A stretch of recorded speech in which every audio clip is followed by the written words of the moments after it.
Nous allons voir dans ce tutoriel comment créer un devoir pour vos élèves.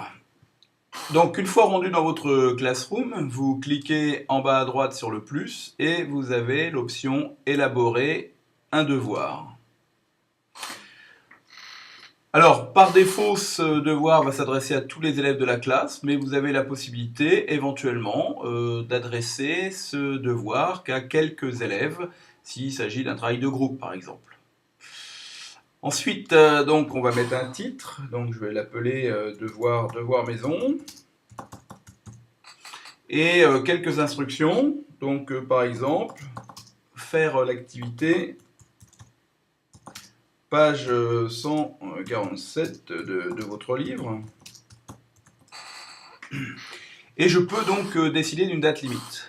Par exemple, ici, je décide que ce travail est à faire pour le 7 juin et par défaut 23h59, mais ça vous pouvez le changer si vous le souhaitez.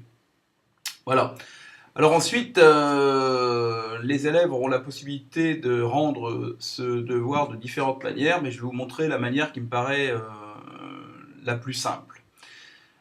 Donc, pour cela, on va passer par l'application Drive. Et lorsque vous êtes dans votre Drive, je vais faire nouveau Google Doc pour avoir un document type traitement de texte. Voilà, et donc ici je vais mettre, par exemple, je vais l'appeler mes réponses. Vous avez la possibilité de donner là des instructions aux élèves, hein, penser, etc. Et ensuite, j'aimerais que les élèves individuellement répondent dans ce document pour me faciliter en fait la récupération de leurs devoirs et surtout la correction en ligne parce que Google Doc offre la possibilité de mettre des commentaires pour les élèves et donc ça va vous faciliter la correction. Voilà, donc ce document que j'ai appelé mes réponses, voilà, je m'en occupe plus, je vais retourner dans la Classroom. Et donc je vais aller ici dans le petit icône Drive, document récent, mes réponses, ajouter, et ici j'ai la possibilité de faire une copie par élève. Ce qui veut dire que chaque élève va recevoir ce document vierge et il aura la main pour écrire dedans. Voilà, mais c'est vraiment une copie par élève, donc c'est pas tous les élèves de la classe sur le même document, c'est vraiment chaque élève individuellement qui va recevoir cela. Voilà, et donc là j'ai plus qu'à publier ce devoir et les élèves vont recevoir un mail de notification.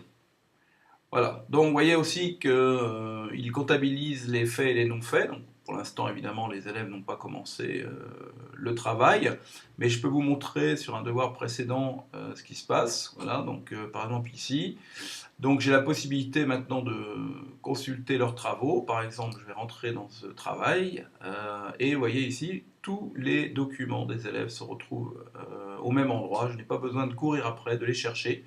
Je n'ai qu'à les ouvrir un par un et les corriger, les commenter.